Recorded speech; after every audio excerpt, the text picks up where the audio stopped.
Hi,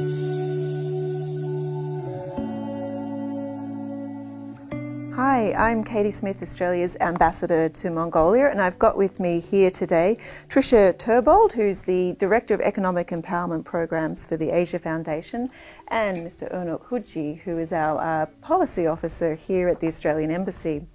So look, we're really pleased to be joining this podcast in support of 16 Days of Activism. We're going to talk a little bit about why ending violence against women is important and how Australia is also helping to tackle it. So first of all, the Australian government is committed to advancing gender equality and ending gender-based violence in all of its forms. Prior to the pandemic, globally, perpetrators inflicted sexual or physical violence against 245 million women and girls annually. Look, violence against women is a violation of human rights and it comes at considerable economic cost. Again, estimated at before the pandemic at $1.5 trillion every year. Now look, this figure's anticipated to rise significantly since COVID-19. We know the statistics are increasing. But we should also point out these are not just statistics. These represent real people and everyday realities. It has a profound and devastating impact on individuals, communities, and countries.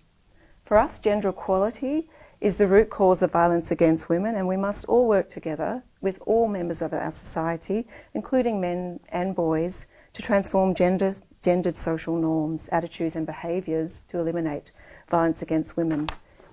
In Australia, we're still grappling with this as well. It's a problem of epidemic proportions. 1 in 3 women have experienced physical violence after the age of 15, as well as 1 in 5 has experienced sexual violence. On average, every 10 days, a woman in Australia is murdered at the hands of her partner. And rates of violence are even higher for certain groups, such as Aboriginals and Torres Strait Islanders. So in Australia, the government's committed to a 10-year strategy. It's called the National Action Plan to End Violence Against Women and Children to 2030, and it was recently released on the 17th of October this year. It outlines a very ambitious vision to end all forms of gender-based violence within one generation. This is going to take a lot of collective action for all parts of society, and also the Australian government has committed $1.7 billion for women's safety to contribute to this. Internationally, Australia is also really contributing quite strongly to ending violence against women and girls. For example, in the Indo-Pacific, we're funding $22.5 million to UN Women to support all sorts of activities over the next 3 years, and we're also supporting UNFPA's No Vow Data program. We support targeted programs too to end violence against women, such as here in Mongolia. And we advocate very strongly in international forums, such as the Commission on the Status of Women and the Human Rights Council. So I want to move back to Mongolia now, and our embassy has been supporting and working very closely with the Asia Foundation to tackle gender-based violence here in Mongolia. So I'd really like to ask you, Tricia, about the focus of the Asia Foundation program and what have been some of the key learnings or takeaways that speak to the situation of gender-based violence here in Mongolia. Thank you, Ambassador, and thank you for inviting me to this important discussion. As you've mentioned, in Mongolia and worldwide, women have been disproportionately impacted by the pandemic. For example, we've seen increased rates of domestic violence perpetrated by men had really profound impacts on women's mental and physical health. So in response to this, the Asia Foundation and our partners, with the support from the Australian government, implemented our project called Increasing the Resilience of Mongolian Women Entrepreneurs to Challenges Posed by the COVID-19 Pandemic. So we implemented this project in 4 locations in Mongolia, here in Ulaanbaatar, in Umnagobi, Urvarhangai, and Gobi Altai. So now I'll talk about some of the main activities that we implemented. With our partner Beautiful Hearts, we initiated training and awareness raising on domestic violence. We were able to reach 700 women and over 300 frontline workers through this initiative. And they also developed a really practical handbook and posters on domestic violence prevention, which were widely distributed. We also partnered with the National Center Against Violence to increase the direct services that they offer to victims and survivors accessing their shelters. when we spoke with NCAV, we learned that the number of victims accessing their shelters increased drastically during the pandemic. And so this support was really timely and much needed. They were able to reach hundreds of victims through our project and provided direct services, including psychosocial support, some job referral support, education access, healthcare, and of course, really important legal services. Our project also partnered with Green Balloon, and we wanted to make sure we were providing women with access to free psychosocial counseling. And so the way that they made this service available was through a 24/7 hotline. They had over 400 calls come in during the project. And then in addition to the hotline, they offered ongoing therapy sessions to over 100 clients, with some of those clients receiving up to 15 sessions. We also partnered with the Women Entrepreneur Mentors Club so that we could provide direct advisory support in the form of training and mentorship to women entrepreneurs who were really struggling during the pandemic with their business. And we also partnered with Tamio to integrate this mentorship onto our Women's Business Center mobile application. So our application was also launched during the project period, and it provides training and support services to women entrepreneurs located anywhere in Mongolia. Through these initiatives, we reached over 600 women entrepreneurs. And I think what's important to note is the connections and networks that were generated through this project will continue long after the project ends. And finally, we provided direct financial support to 75 women entrepreneurs.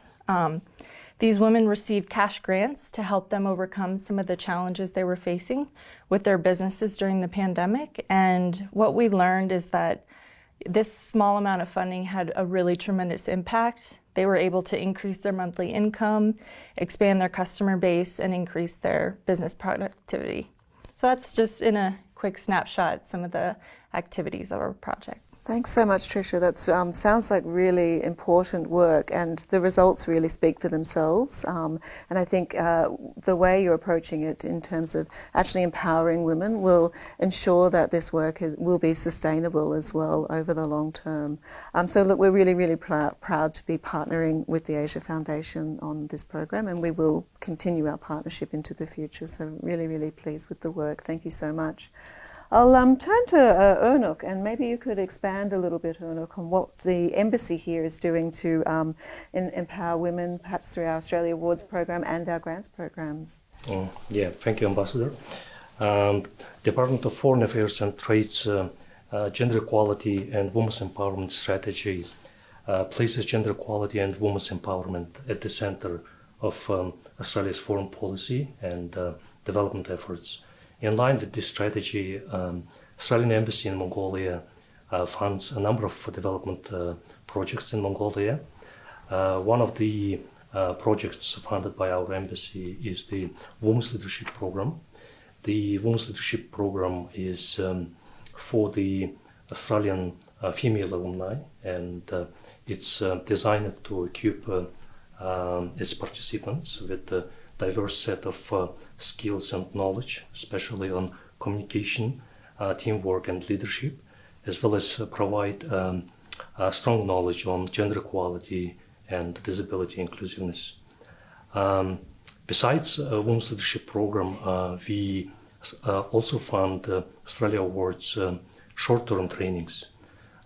So far we have successfully implemented two short courses on women's empowerment. One of the courses was the Women's Executive Leadership Development short course that we implemented in 2021.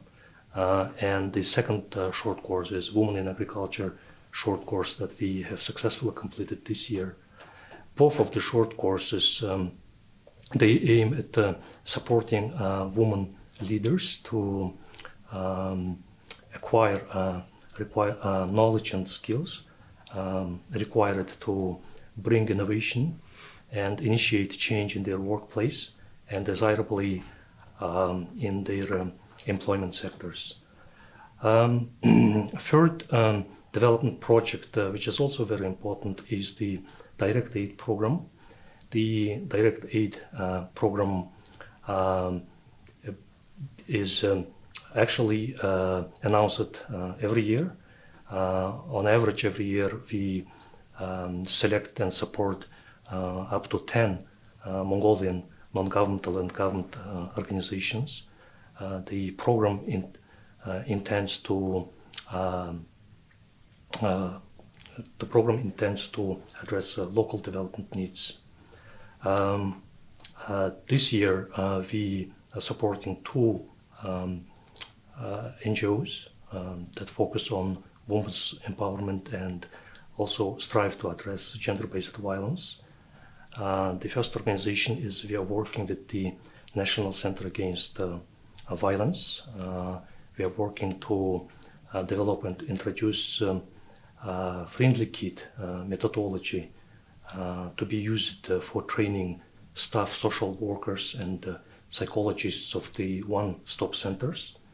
The second project partner is the Mongolian Red Cross Society, specifically Gobeltai Aimak branch of Mongolian Red Cross Society.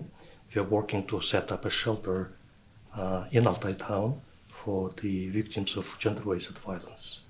So these are, in a nutshell, the overview of development programs the embassy is funding in Mongolia in regards to women's empowerment, gender equality, and also tackling the gender-based violence.